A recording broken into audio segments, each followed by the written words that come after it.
আসসালামু আলাইকুম। ধরুন আপনি আজকে রাতে ঘুমালেন, কিন্তু যেই ডেটে আপনি ঘুমালেন সেই ডেটটা যেটা ছিল, তারপরের দিন কাল সকালে যখন উঠলেন দেখলেন যে 10টা দিন আপনার জীবন থেকে গায়েব হয়ে গিয়েছে। কিন্তু ঘুমালেন আপনি একদিনই, এক রাতেই। কেমন লাগবে আপনার বলেন তো?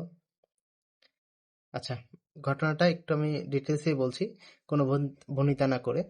ঘটনাটা জানতে হলে আমাদের পিছিয়ে যেতে হবে 1582 সালের দিকে, অক্টোবর মাসে।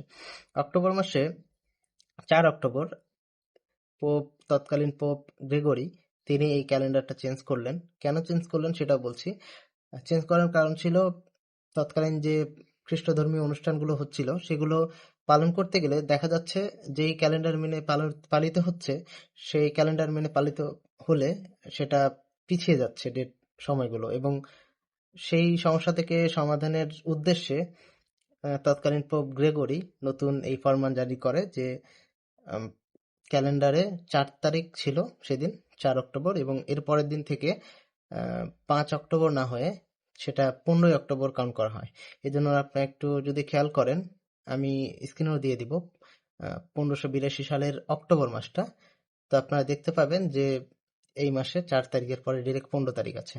তো এভাবেই এই ক্যালেন্ডারটা পরিবর্তিত হয়, এবং তৎকালীন আহ, পৃথিবীতে, পুরো পৃথিবী খুব সহজে এই গ্রেগরিয়ান ক্যালেন্ডার মেনে চলে নাই বা মেনে নেয়নি। এর আগে তারা জুলিয়ান ক্যালেন্ডারই মানছিল, এবং এই ক্যালেন্ডার না মানার কারণে এই ঘটনা ঘটেছে যে রাশিয়া অলিম্পিকে পার্টিসিপেট করতে 10-12 দিন দেরি হয়েছিল, এমন ঘটনা আছে। এবং একটা বিষয় বলে থাকি, আপনি যদি টাইম ট্রাভেলের কথা ভাবেন, পুরো পৃথিবীতে সবাই এখন গ্রেগরিয়ান ক্যালেন্ডারই মেনে চলছে। কিন্তু আপনি যদি চান, এখন পর্যন্ত আপনি একটা দেশের কথা বলতে পারি আপনাদের, সেটা হচ্ছে ইথিওপিয়া।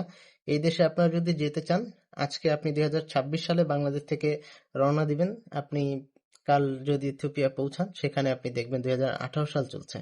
কারণ তারা গ্রেগরিয়ান ক্যালেন্ডার এখনো মেনে নেয়নি পুরোপুরি।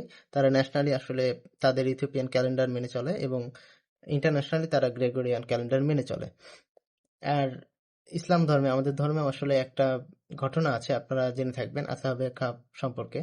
বা সেখানে গল্পটা এমন যে আল্লাহর বান্দা অত্যাচারী রাজা থেকে মুক্তির লক্ষ্যে বা আশ্রয়ের লক্ষ্যে আল্লাহর আদেশেই তারা এক গুহায় আশ্রয় নেয়, এবং সেখানে আশ্রয় নিয়ে আল্লাহর আদেশেই তারা আসলে ঘুমিয়ে যায়। ঘুম থেকে যখন তারা উঠে দেখতে পায় যে প্রায় 309 বছর পেরিয়ে গিয়েছে। আহ, এটাই হচ্ছে, ধরেন, ইসলামে এ ধরনের ঘটনা আছে। এবং সত্যিকারের পৃথিবীতেও এই 10 দিন পার হয়ে গেছিল মানুষের। তৎকালীন পৃথিবীতে মানুষ কিন্তু এই যে 10 দিন তার জীবন থেকে গায়েব হয়ে গেল, এর জন্য আন্দোলনে নেমেছিল। আমার প্রশ্ন হচ্ছে, আপনারা কি করতেন যদি এমনটা এখন ঘটে এই পৃথিবীতে? আপনারা কি করতেন? কমেন্টে জানাতে পারেন। আর গল্পটি ভালো লাগলে শেয়ার করতে পারেন, না ভালো লাগলে কমেন্টে জানাতে পারেন। ভালো থাকবেন। আসসালামু আলাইকুম।